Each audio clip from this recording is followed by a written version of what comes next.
বেগম জিয়া আমাদেরকে বলেছেন অনেক সময় যে দেখেন হুজুর, আমরা ইসলাম প্রতিষ্ঠার রাজনীতি আমরা করি না, তবে আমাদের পরিষ্কার অবস্থান হলো এই যে আপনারা যদি ইসলাম প্রতিষ্ঠা করবার জন্য দেশে রাজনৈতিকভাবে সামনে অগ্রসর হয়ে যেতে পারেন, আমাদের বিএনপির পক্ষ থেকে সহযোগিতা পাবেন, বিরোধিতা পাবেন না।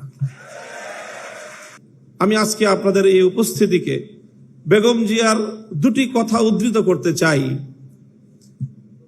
যখন 5ই আগস্ট ছাত্র গণ অভ্যুত্থানের মধ্য দিয়ে বাংলাদেশের মানুষের বুকের উপর থেকে জগদ্দল পাথর, ইতিহাসের বর্বরতম নৃশংসতম শাসক লেডি ফেরাউন খ্যাত শেখ হাসিনা উৎখাত হলো এবং বাংলাদেশ তার ফ্যাসিবাদ থেকে মুক্ত হলো, ঠিক 5ই আগস্টের একদিন পরে বেগম জিয়াকে হাসপাতালে দেখতে যাওয়ার সুযোগ আমার হলো এবং সেখানে ডক্টর জাহিদ সাহেবের বদান্যতায় দীর্ঘ সময় একান্ত সাক্ষাতে ওনার সঙ্গে কথা বলার সুযোগ হলো।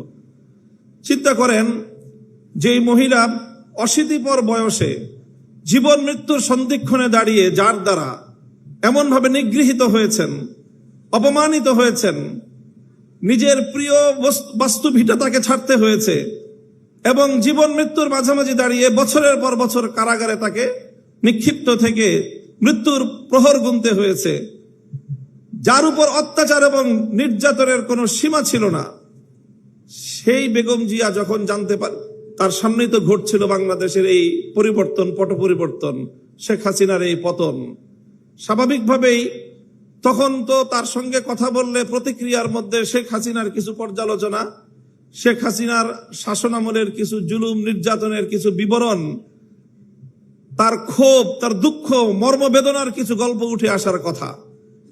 আমি বিস্ময়াভিভূত হলাম। তার সঙ্গে প্রায় আধা ঘন্টার মতো আমার কথা হলো। তিনি আধা ঘন্টার মধ্যে একবারও শেখ হাসিনার নাম উচ্চারণ করেননি। তিনি পূর্ণ সময়টায় দুটি কথা বলেছেন।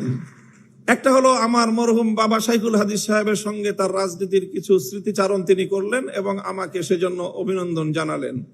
আর দ্বিতীয় আরেকটি কথাই তিনি বারবার বললেন, তিনি বললেন যে আপনাদের কথা মানুষ শুনে, আপনারা মানুষকে গিয়ে বলেন, দেশের জনগণকে গিয়ে বলেন, কেউ যেন দেশের সম্পদ নষ্ট না করে। এই সম্পদ তো আমাদের, গণভবন, প্রধানমন্ত্রীর কার্যালয় সহ এই রাষ্ট্র আমাদের। মানুষকে শুধু একটা কথা বলেন, যেন কেউ এই রাষ্ট্রের কোনো সম্পদ নষ্ট না করে। আমি অভিভূত হলাম যে এই পরিস্থিতিতে একজন মানুষ, তার কিন্তু নিজের অতীত জীবনের দুঃখ কষ্ট নিয়ে কোনো ইতিহাস তার মনে নেই, তার শুধু মনে দেশপ্রেম, মানুষের ভালোবাসা, দেশের সম্পদের ভালোবাসা, দেশটা যেন এগিয়ে যেতে পারে। আমি মনে করি যারা জাতীয়তাবাদী রাজনীতি করেন, জাতীয়তাবাদী দলের, আপনাদের সকলের আপনাদের নেত্রী থেকে এই দেশপ্রেমের শিক্ষা গ্রহণ করা উচিত এবং সেভাবেই দেশকে ভালোবেসে দেশকে গঠন করার জন্য আত্মনিয়োগ করা উচিত। এবং আমি ওনার ব্যক্তিগত জীবন এবং তার অর্থনৈতিক স্বাবলম্বিতা সম্পর্কে যে তথ্য আমরা জানি, সেটা আসলেই বিস্মিত হওয়ার মতো যে 3 বার বাংলাদেশের রাষ্ট্রপ্রধান, প্রধানমন্ত্রী থাকা পরেও তার অর্থনৈতিক যে সক্ষমতা, তার যে সাধারণ মাত্রা, সেটা বিস্মিত হওয়ার মতোই। কাজেই সেই চেতনা থেকে, সেই প্রেরণার দ্বারা আপনারা রাজনীতি করবেন, এটা জাতীয়তাবাদী ছাত্র দলের সকল নেতাকর্মীর প্রতি আমার উদাত্ত আহ্বান থাকবে।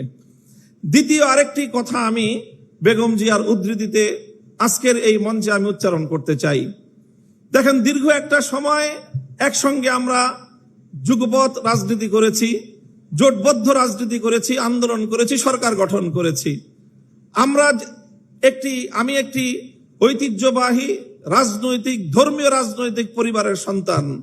আমাদের রাজনীতির মুখ্য উদ্দেশ্য হলো আল্লাহর জমিনে আল্লাহর দ্বীন প্রতিষ্ঠিত করা, আল্লাহর জমিনে খেলাফত ব্যবস্থা কায়েম করা। এটাই হলো আমার রাজনীতির মূল দর্শন।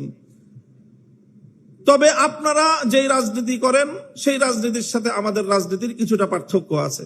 সেই পার্থক্যের জায়গাটুকুও বুঝতে হবে এবং সেখান থেকে আপনাদের দায়িত্ব এবং ভূমিকার কথাও আমি বলছি, আমার বক্তব্য দিয়ে নয়, বরং আপনার নেত্রীর উদ্ধৃতি দিয়ে।